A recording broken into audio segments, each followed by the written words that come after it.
नमस्कार, sports can में आप सभी का स्वागत है। स्पोर्ट्स कैन के आज के संस्करण में मैं हूं करिश्मा राय और श्रोताओं, तमाम खेल खबरों पर विस्तार से चर्चा के लिए हमारे साथ स्टूडियो में मौजूद हैं वरिष्ठ खेल पत्रकार विजय लोकपल्ली। विजय जी, आपका स्पोर्ट्स कैन कार्यक्रम में बहुत बहुत स्वागत है। नमस्कार। तो आइए सबसे पहले नजर डाल लेते हैं अब तक के स्पोर्ट्स हेडलाइंस पर। T20 विश्व कप में श्रीलंका और आयरलैंड के बीच मुकाबला जारी। भारत ने अमेरिका को हराकर T20 विश्व कप में अपने अभियान की शुरुआत की। एशियाई राइफल और पिस्टल चैंपियनशिप में अर्जुन बाबुत्ता और एलावेनिल वलारिवन ने 10 metre air rifle mixed team स्पर्धा में स्वर्ण पदक जीता और बॉक्सम एलीट इंटरनेशनल में भारत ने जीते 9 स्वर्ण पदक। तो श्रोताओं, सबसे पहले बात T20 क्रिकेट विश्व कप की करेंगे। कोलंबो में T20 क्रिकेट विश्व कप में श्रीलंका और आयरलैंड के बीच मुकाबला जारी है। टॉस जीतकर आयरलैंड ने पहले गेंदबाजी का फैसला किया और ताज़ा समाचार मिलने तक श्रीलंका ने 18वें ओवर में 4 विकेट पर 126 रन बना लिए हैं। तो इसके साथ ही आपको बता दें कि इससे पहले आज मुंबई में खेले गए T20 क्रिकेट विश्व कप में इंग्लैंड ने नेपाल को 4 रन से हरा दिया। इंग्लैंड ने नेपाल को 185 रन का लक्ष्य दिया था और लक्ष्य का पीछा करते हुए नेपाल की पूरी टीम निर्धारित 20 ओवर में ही 180 रन ही बना सकी। विल जैक्स को प्लेयर ऑफ द मैच चुना गया। तो विजय जी, जिस तरीके से एक समय में ऐसा लग रहा था कि नेपाल इस मैच को जीत सकता है, लेकिन ऐसा हुआ नहीं। आपको इंग्लैंड को क्रेडिट देना होगा क्योंकि जिस ढंग से उन्होंने मैच बचाया, क्योंकि हारा हुआ मैच था एक तरीके से, और 4 रन मतलब एक शॉट की बात थी। कोई एज निकल जाता, 4 मिल जाता। पर आपको पूरा श्रेय मैं नेपाल को भी दूंगा क्योंकि एक टाइम पे कहते थे, आपको याद होगा, कि ये छोटी छोटी टीमें आएंगी, वर्ल्ड कप खराब करेंगी, लेकिन इन्हीं टीम्स ने अभी वर्ल्ड कप बहुत बढ़िया कर दिया।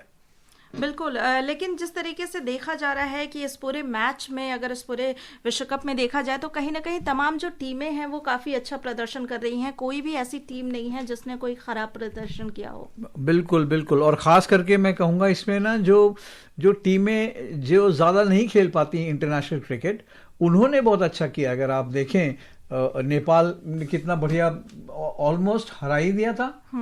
उनके लिए इसमें से बहुत सीख मिलेगी नेपाल क्रिकेट को। उनको उनकी इज्जत भी बहुत होगी अब इंटरनेशनल क्रिकेट में। और वहीं आप नीदरलैंड्स को देखिए, उनके बारे में भी यही कहा था कि इतने टाइम से सीख ही रहे हैं। अब उन्होंने दिखा दिया कि वो इस लीग में खेलने लायक हैं।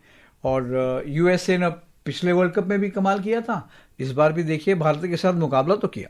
जी बिल्कुल। अगर बात अभी एक और मुकाबले की कर लें तो चेन्नई में न्यूजीलैंड ने अफगानिस्तान को 5 विकेट से हराया। अफगानिस्तान के 183 रन के लक्ष्य को न्यूजीलैंड ने 13 गेंद शेष रहते ही हासिल कर लिया था और टिम साइफर्ट को प्लेयर ऑफ द मैच चुना गया। तो इस मुकाबले में भी लगातार देखा जा रहा है कि अगर हम बात टिम साइफर्ट की करें तो वो काफी अच्छा प्रदर्शन कर रहे हैं, काफी अच्छा प्रदर्शन। और न्यूजीलैंड आप देखिए, वो भी हार सकती थी ये मैच, ऐसा नहीं है। अफगानिस्तान पिछले अगर आप देखें 4 सालों में सबसे इम्प्रूव करी हुई टीम है। जब भी मैदान में उतरती है, प्रतिद्वंदी को लगता है कि उनको बेस्ट क्रिकेट अपनी खेलनी पड़ेगी, क्योंकि बहुत ही डेंजरस टीम है अफगानिस्तान। वो एकदम निडर होके खेलते हैं। बैट्समैन उनके बहुत अच्छे हैं, बॉलर्स वहीं अच्छे। और आज भी उन्होंने मतलब जो मुकाबला किया न्यूजीलैंड के साथ, उन्होंने अपने जो उनके फैंस हैं उनके तो दिल जीत लिए। बिल्कुल। अब मुकाबला एक तरफ देख रहे हैं कि चल रहा है श्रीलंका और आयरलैंड का, और इस तरीके से देखा जाए तो श्रीलंका भी भारत के साथ ही विश्व कप की मेजबानी कर रहा है और मुकाबला भी हो रहा है। तो ऐसे में क्या लगता है उनके लिए कितना आसान होने वाला ये मैच?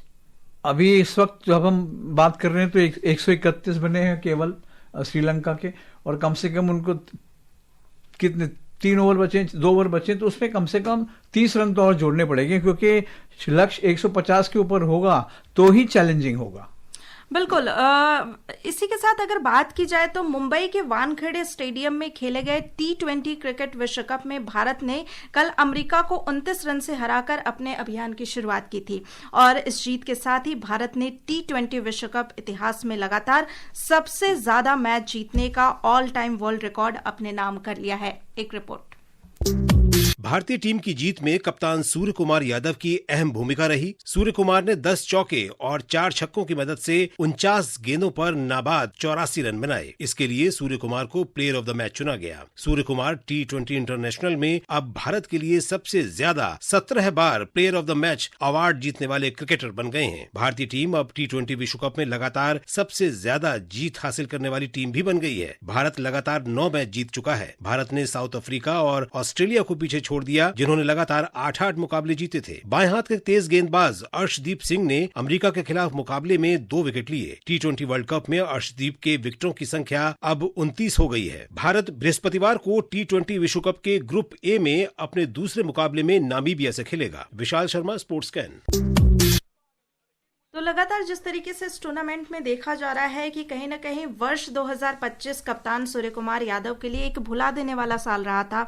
उनकी टीम में जो जगह थी उसे लेकर भी सवाल उठने लगे थे, लेकिन कहते हैं ना कि कप्तान ने न्यूजीलैंड के खिलाफ बेहतरीन प्रदर्शन करते हुए प्लेयर ऑफ द मैच का खिताब भी जीता और उसी फॉर्म को उन्होंने कहीं ना कहीं बरकरार भी रखा है और रखना पड़ेगा। अगर भारत को ये विश्व कप जीतना है तो उनके मेन खिलाड़ी रहेंगे सूर्य कुमार यादव और ईशान किशन। ये 2 खिलाड़ी ऐसे आए हैं जो एक तो जबरदस्त फॉर्म में भी हैं, पर अब मतलब हमेशा हम बात करते हैं कि भारत है बैटिंग उनकी बहुत जबरदस्त स्ट्रांग होती है, पर यहाँ पे आपको मैच बचा दिया बॉलर्स ने, सिराज, अक्षर, अर्शदीप। और यहाँ पे मैं कहूँगा कि जो हम डोमेस्टिक क्रिकेट कवर करते थे उसमें मिलिंद कुमार हरमी जो अमेरिका से, जो यूएसए से खेले हैं ये मैच, वो तो डोमेस्टिक क्रिकेट खेलते थे इंडिया से, फिर वहाँ चले गए, उनको मौका मिल गया। आज आके हरमी तो अपने ही ग्राउंड पे खेले वानखेड़े में, मिलिंद दिल्ली के प्लेयर हैं, उनको भी परफॉर्मेंस अच्छी थी। तो ये विश्व कप मैं कहूँगा उन खिलाड़ियों के लिए बहुत अच्छा है जो अपनी एक जगह बनाना चाह रहे हैं, नाम बनाना चाह रहे हैं, और सूर्य कुमार पे तो बहुत डिपेंड करेगा। बिल्कुल। लेकिन जिस तरीके से इस पूरे टूर्नामेंट में कहा जा रहा था कि जो बल्लेबाज हैं वो काफी डोमिनेंस उनका रहने वाला है, लेकिन जो गेंदबाजों ने परफॉर्मेंस दिखाई है उस पे काफी लोग बात कर रहे हैं। हाँ, उसके कई मेन कारण ये भी हो सकता है कि आपको देखना पड़ेगा किस टाइप के पिचेस हैं।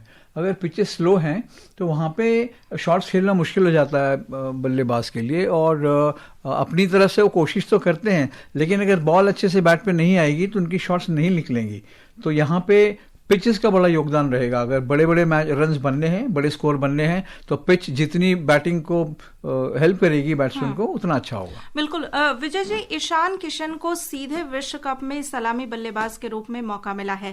पहले मैच में उनका प्रदर्शन अच्छा नहीं रहा, क्या अब संजू सैमसन को आगे मुकाबले में खेलते हुए देखा जा सकता है? नहीं, फिलहाल तो नहीं, क्योंकि आप पूरा चांस तो देंगे ईशान किशन को। बहुत ही मैं समझता हूँ इस क्रिकेट में वो बहुत निपुण है। जो शॉट्स वो खेलते हैं वो बाएं हाथ के हैं, और वही शॉट्स सूर्य कुमार खेलते हैं दाएं हाथ के हैं। तो इन दोनों में एक तरीके से मैं कहूँगा एक जुगलबंदी चलती है अगर ये दोनों क्रीज पे होंगे, और ये ईशान किशन का टीम में रहना जरूरी है। इसके बाद अगले मैच की बात करें तो नामीबिया से मैच होने वाला है बृहस्पतिवार को, उस पर क्या कहेंगे? हाँ, नामीबिया पहले भी वर्ल्ड कप खेली हुई है, नई टीम नहीं है, और भारत इजी नहीं ले सकता है क्योंकि उनके पास भी ऐसे प्लेयर्स हैं जो काउंटी में भी खेलते हैं जाके कई खिलाड़ी। तो मैं समझता हूँ कि आसान नहीं होगा। फिर बात वही होगी कि अगर भारत ने पहले खेल के बड़ा स्कोर बना दिया तो बॉलर्स के लिए फिर एक क्वेश्चन होता है। बिल्कुल। अगर सिराज की बात करें तो सिराज का एडिशन टीम में कितनी उनकी मजबूती दिखाई देती है? बहुत। वो एक तो उनको जगह कैसे बन गई आप ये देखिए, कोई चोटिल हो गए राणा तो सिराज को बुलाना पड़ा। वो तो कहीं जो है स्पेन जा रहे थे वो घूमने के लिए, तो उनको यहाँ बुला लिया कि चलो आप बैग बांध के आ जाओ। तो मैं समझता हूँ एक बहुत अच्छे बॉलर हैं, विकेट लेने बॉलर हैं। जैसे पहले मोहम्मद शमी होते थे वैसे ही सिराज हैं। तो आपको ऐसा बॉलर भी चाहिए वो सिर्फ रन ना रोके, विकेट भी निकाल देगा। अगर मैं समझता हूँ कोई बॉलर 30 रन देके 3 विकेट लेता है तो अच्छा है उससे जो 40 रन देके कोई विकेट नहीं लेता है। बिल्कुल। तो कहीं ना कहीं जो पूरा विश्व कप है उस पर निगाहें सबकी टिकी हुई हैं, और इसी के साथ बढ़ते हैं आगे। नई दिल्ली में चल रही एशियाई राइफल पिस्टल चैंपियनशिप 2026 में भारत के अर्जुन बाबूता और एला वेनिल वलारिवन ने 10 metre air rifle mix team स्पर्धा में स्वर्ण पदक जीता। इस जोड़ी ने फाइनल में 505 का स्कोर बनाकर नया विश्व रिकॉर्ड और चैंपियनशिप रिकॉर्ड अपने नाम किया है। भारत की जीत की लय जारी रखते हुए हिमांशु ढिल्लो और शांभवी ने इसी स्पर्धा के जूनियर वर्ग में स्वर्ण पदक जीता। तो अब सभी की निगाहें सोमवार को होने वाले रैपिड फायर चरण और फाइनल मुकाबले पर भी टिकी हुई हैं। क्या कहेंगे? आप देखिए, निशानेबाजी में तो भारत के पास कमाल का टैलेंट है। हर सीजन प्लेयर्स निकल के आते हैं और ख़ास करके मैं कहता हूं कि जो रूरल बैकग्राउंड के हैं उनकी बड़ी कोशिश रही है कि यहाँ पे अच्छा करें निशानेबाजी में। एशिया कप मैं समझता हूँ आने एशियन गेम्स है, वहाँ पे भारत के लिए एक अच्छी तैयारी होगी है। जिस तरीके से खिलाड़ियों का प्रदर्शन रहा है और जिस तरीके से जो स्वर्ण पदक का हम रिकॉर्ड लगातार एक के बाद एक देखते जा रहे हैं और कहीं ना कहीं टीम का इस तरीके से खेलना आपको भविष्य के लिए कितना उज्जवल दिखाई देता है भारत के तौर पर? बहुत उज्जवल है। आप देखें, इसमें जो हमारे खिलाड़ी हैं वो सिर्फ ऐसा नहीं है कि एक ही टूर्नामेंट में अच्छा करके निकल जाते हैं। एक सिस्टम बना हुआ है। NRI का अपना एक रोल है, जो बहुत सारे कैंप्स लगाते हैं, टूर्नामेंट्स कराते हैं, कॉम्पिटिशन्स में इनको भेजते हैं। वो सबसे बड़ी बात है कि ये बार बार जाके बाहर आके जाके कम्पीट करते हैं। उसमें बहुत कुछ सीखने का मिलता है और फॉर्म भी बरकरार रहता है। तो बात स्वर्ण पदक की हो रही है, तो वहीं बॉक्सम एलीट 2026 में भारत ने शानदार प्रदर्शन करते हुए इसका समापन किया। ओलंपिक पदक विजेता लवलीना बोरगोहेन और पूर्व युवा वैश्विक विश्व चैंपियन अरुंधति चौधरी की अगुवाई में टीम इंडिया ने आखिरी दिन 9 स्वर्ण पदक जीते हैं। एक रिपोर्ट। भारत ने शनिवार को 7 एलीट महिला फाइनल में हिस्सा लिया, जिसमें 54 किलोग्राम भार वर्ग में एक ऑल इंडियन टाइटल क्लैश भी शामिल था। भारतीय दल ने हर एक में स्वर्ण पदक जीता। बॉक्सम एलीट 2026 में 20 देशों के 200 से ज्यादा मुक्केबाज शामिल थे। टूर्नामेंट में भारत 9 स्वर्ण, 3 रजत और 7 कांस्य पदक जीतकर सबसे सफल देश रहा। भारत की महिलाओं ने आखिरी दिन बेंचमार्क सेट किया। मंजू रानी ने 48 किलोग्राम और नीतू 51 किलोग्राम भार वर्ग में स्पेन पर एक मत से जबरदस्त जीत के साथ शुरुआत की। प्रिया और अरुंधति ने शानदार जीत हासिल की, जबकि लवलीना ने इंग्लैंड को 4-1 से हराया। नैना ने यूक्रेन की रईसा पुस्किन पर आसान जीत के साथ स्वीप पूरा किया। पुरुषों के फाइनल में सचिन ने दिन के सबसे रोमांचक मुकाबलों में से एक कनाडा को 3-2 से हराया, जबकि आकाश ने रोमांचक जीत के बाद एक और गोल्ड मेडल जीता। वहीं दीपक और अंकुश ने रजत पदक हासिल किया। आनंद पाठक, स्पोर्ट्स स्कैन। तो जिस तरीके से बॉक्सम एलीट 2026 में एक शानदार समापन किया है भारत की तरफ से और 9 स्वर्ण पदक भारत के खाते में आए हैं। आप ये देखिए, एक तरीके से साल की अच्छी शुरुआत है बॉक्सर्स के लिए। वो हमेशा अच्छा करते आए हैं। कोशिश ये रहती है कि वो इम्प्रूव करते जाएं। और ये टूर्नामेंट ऐसा नहीं है कि हल्का टूर्नामेंट है। इसमें बड़े अच्छे अच्छे बॉक्सर्स आते हैं दुनिया भर के और अच्छी शुरुआत है। क्योंकि इस साल अगर आपको एशियन गेम्स आगे कॉमनवेल्थ गेम्स है और इन खेलों में आपको अगर अच्छा करना है तो ये एक आपके लिए एक एनकरेजमेंट है। वहीं fit India Sundays on cycle का 57वां संस्करण आज सुबह पूरे देश में आयोजित किया गया।